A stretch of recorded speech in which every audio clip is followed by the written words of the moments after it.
Hello, Morongo Basin and listeners around the world online at Z107.7fm.com. Here's your Z107.7 local news for Saturday, August 9th, 2025.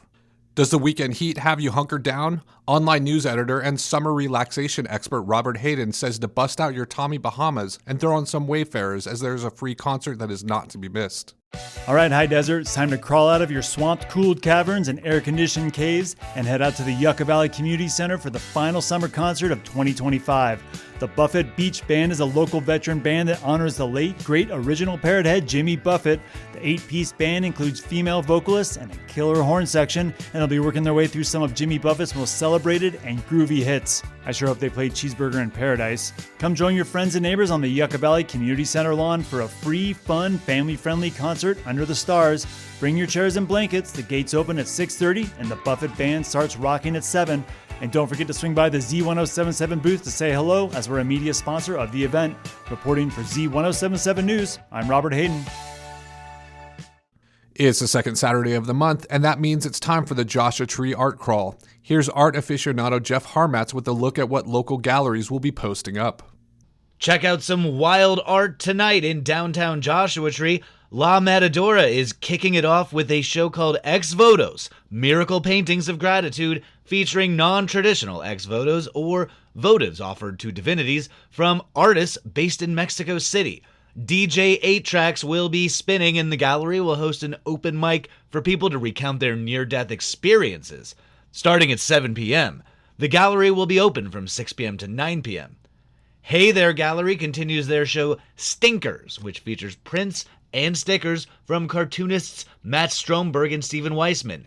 Coyote Little continues their July show, Mojave Visions, featuring work from On a Stump, Xenia Y. Smith, and Daphne Hill. They'll be featuring music from DJ Segway and drinks from Desert Midnight Lemonade. All of these galleries are close together, so park at one and walk to the others. Reporting for Z107.7, I'm Jeff Harmatz.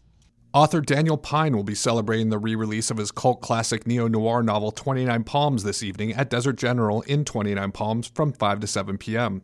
I spoke to Pyne and his novel's new publisher, Brian Townsley of Starlight Pulp, about the book's history and local significance. Originally released in 2010 by Counterpoint Press, Daniel Pyne said his debut novel 29 Palms took a decade to write, prompted by a friend's desperate high desert adventure in the late 80s. Pyne, who is also the acclaimed screenwriter of The Manchurian Candidate, said the novel started as a short story, then a screenplay his agent put on ice, before realizing there was a larger story to be told. What happens to him in the desert, he has a quick relationship and then thinks it's going to go nowhere and tries to leave, and he gets sucked back in a kind of classic thriller mode. They think the girl is dead and they think that Jack did it. Then rather than trying to solve the crime, he tries to run away. And in running away, he sort of finds himself. While 29 Palms falls into the crime fiction genre, Pyne says he considers himself a Western writer and has often returned to the desert landscape in his work. I've always sort of loved the landscape of the Southwest and the desert. I did a movie a couple of years after I wrote the short story. I did a movie set in New Mexico. I've just always liked to write about the West and about the kind of stripped down landscape and the stripped down people that inhabit it. Pyne says the novel's initial release had a good response, but then, quote, just sort of languished until Brian Townsley of Starlight Pulp approached him for a re-release when they met at the first 29 Palms Book Festival 2 years ago. We were looking at the bookshelf, and there were a few copies of 29 Palms there. And I pointed to him and I said, Daniel, I still love that book. And he said, well, they had to search really hard for those because it's pretty much out of print. And I was like, what? So you know, one of the nice parts about owning your own press is you can remedy those kind of situations. So we figured we'd give it a shot. Starlight Pulp's launch for Daniel Pyne's novel 29 Palms is at Desert General, located at 6427 Mesquite Avenue in 29 Palms, this Saturday, August 9th, from 5 to 7 p.m., with Q&A and reading by the author, free admission. Also this evening, Sky's the Limit Observatory and Nature Center in 29 Palms presents The Whole of the Moon, August Lunar Spectacular, a lecture hosted by Sky's the Limit in collaboration with the Lou Harrison House, the second in a series of presentations with leading NASA explorers on the cosmos, curated by astronautical and aeronautical engineer Dr. Gary Blackwood from 8:30 to 10:30 p.m. Blackwood recently retired from a 36-year career at the NASA Jet Propulsion Laboratory in Pasadena, where he served as a leader of the NASA Exoplanet Exploration Program.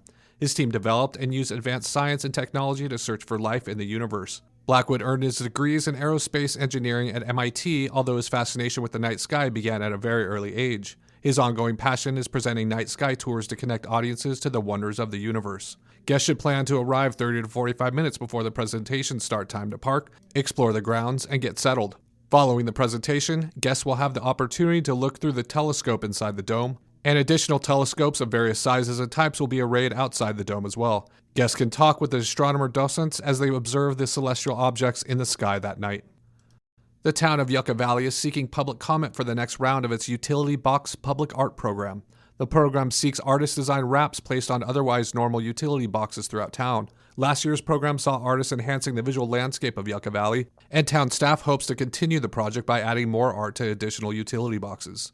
The town issued a call for artists, withdrew 61 submissions from 52 artists.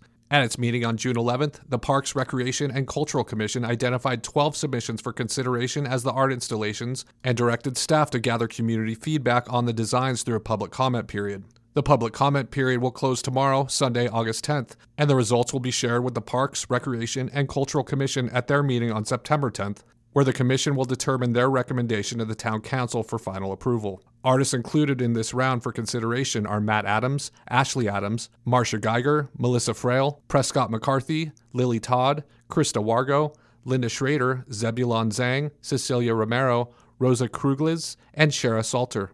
And that's our local news. Hear local news 7 times a day, 7 days a week at 7, 8, 9, noon, 4, 5, and 6. More Morongo Basin residents get their local news from Z107.7 than any other source. Reporting for the Morongo Basin News Leader, the award-winning Z107.7 Local News, I'm Gabriel Hart.